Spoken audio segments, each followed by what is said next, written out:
Good morning, Room 5 Munchkins. Happy Thursday. So this week we've been talking about inventions, and we started the week by reading about a robot inventor. But inventions are pretty awesome because if you think about it, almost everything in your house when you look around had to be invented at some time. Even things as simple as your fork and your spoon, which you eat with. Somebody at some point realized they needed to invent a tool to help us live and survive. So in our Big Blue Wonders book, this week we have a story about a real life inventor again named Thomas Edison. So this is nonfiction, and hopefully you've been able to get into your McGraw-Hill from Clever. It's a red button in Clever, and you can go on, and there's a bunch of different stories for this week. But this week's story is, I think it's 3 chapters long. It's pretty long. So I figured it'd be easiest if I got through it with you. Plus there are some really interesting parts and some really funny parts. So chapter 1 starts out by talking about young Thomas Edison. So what his life was like as a boy. Young Tom Edison asked lots of questions. When someone told him, "I don't know," Tom had one more question. He asked, "Why don't you know?" He did lots of experiments to find out. Tom watched a goose sit on some eggs. He saw the eggs hatch. He wanted to know what would happen if he sat on the eggs. So Tom made a nest. Then he put goose and chicken eggs in the nest. Next, he sat on the eggs and found out. Splat. That part kind of reminds me of in Charlotte's Web when Wilbur thinks that he can spin a web with string. Young Tom also knew that birds ate worms and birds could fly. What if people ate worms? Tom guessed that they would fly too. So he gave a girl a cup of chopped worms and water. The girl drank it and got sick, and she didn't fly. That was like our would you rather yesterday. You would eat mashed worms. Tom Edison, the boy who asked all those questions and did those unusual experiments, became the man whose inventions changed the world. So in chapter 1, we learned that he was curious. He asked a ton of questions. And when grown-ups couldn't answer the questions for him, he decided he was going to try out different things and different inventions and different experiments, very much a scientist. Tom Edison was born in 1847 in Milan, Ohio. He was the 7th and youngest child of Sam and Nancy Edison. Sam had a lumber mill. Nancy had been a teacher. When Tom had trouble in school, his mother became his teacher at home.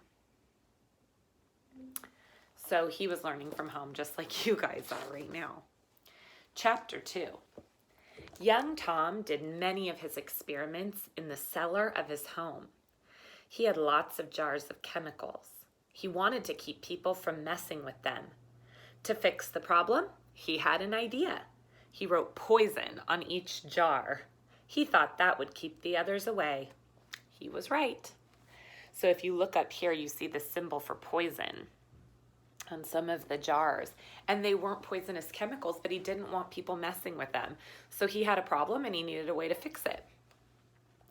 There were often smoke, strange smells, and loud noises in the Edison home. It all came from the cellar and from young Tom's experiments.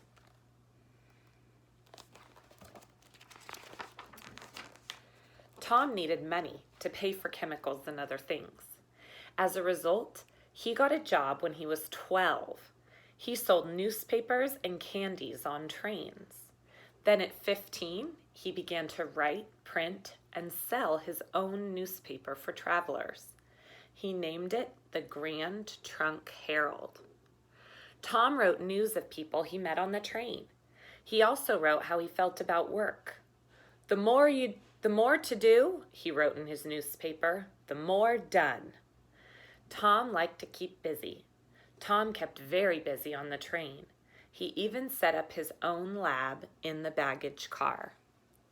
So he was all about solving problems. When he needed money, he got a job when he was 12, and he liked to keep busy. And so at 15, he invented his own newspaper to sell. As Tom got older, he kept doing great things. There were no telephones at the time. Instead, messages were sent through telegraph wires. They were sent in a code of dots and dashes. Tom learned the code. He got a job sending and reading telegraph messages. He found new ways to use the telegraph. Those were some of his first inventions. So before there was a telephone, there was something called a telegraph, and it was like a secret code. And what they mean by dots and dashes is it was almost like a buzzer, and the buzzer would make these little taps, or it would make a long buzz, and each letter had a different code. And so you had to be really smart because you had to listen to the code and then write down the message.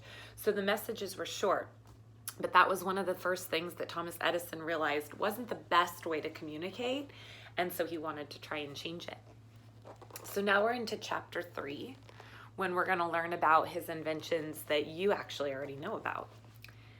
When Tom grew up, he became an inventor. He invented all kinds of things that helped people. At that time, burning gas lights lit homes and streets.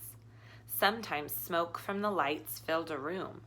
Sometimes fire from the lights burned a home down. So they had to use these oil lamps, and they were almost like the candle. Remember when we read the Nutcracker, and she was holding her candle to go downstairs? It was similar to that, and you know that candles are not always the safest. And so there were lots of fires, house fires, at the time when he lived. Tom was sure he could make a better light, so he did experiments with electric light. He had lots of ideas. His notes filled hundreds of notebooks.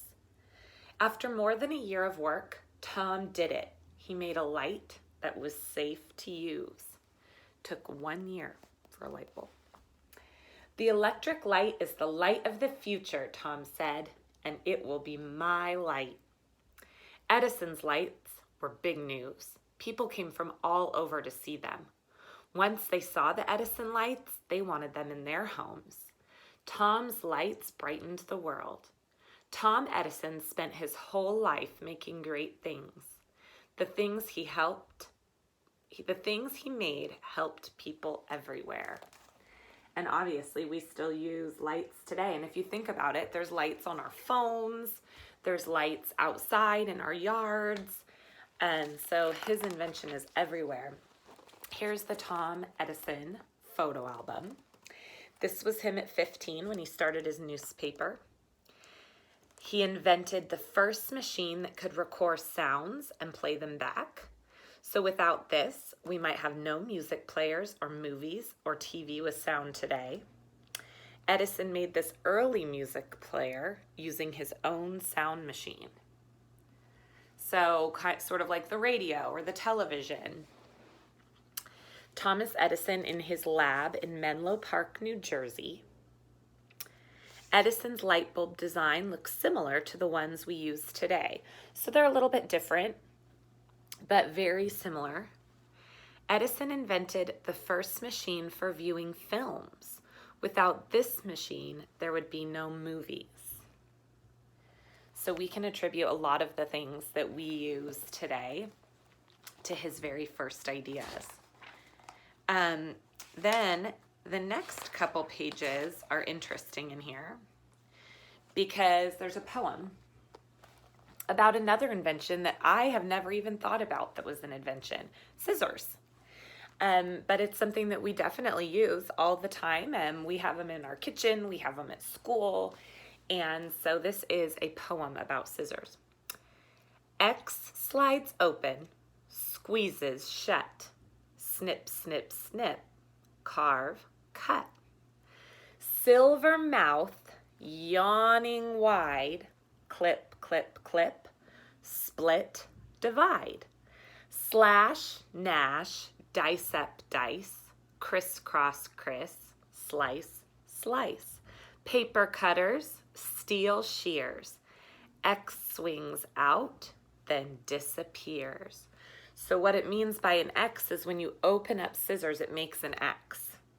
And then the X disappears when they close. So that's one invention that I wouldn't have even thought of. And here's another one that we use constantly, or that at least mom and dad do in the car. Windshield wipers, super important. Squish, squish, squeegee, squish, tossing rain side to side. Squish, squish, squeegee, squish, flap, flap, puddle glide. Slosh, slosh, sloshing wash, plish, plish, tidal toss. Squeegee, squish, squish, squish, sway, a perfect windshield wiper day. So think about that when you walk around your house and you look around at all the different things that have been invented to help us survive. So good story. There's a project for you to do on Google Classroom because on Thursdays, usually we work on what the story, the details that the story had in it. Remember, it's nonfiction. So when you answer those questions, you have to answer what you learned from the story. It's really important to remember that. Not just whatever you know about inventions. We're really working on the information that we find in the text. Okay, so you can watch this again if you need to, or you can go on the McGraw-Hill site in Clever, and you can play around on there and find the story again. Okay, so I miss you guys. I love you. I wish we were doing this together, but I know you'll enjoy it, and there's no place like home.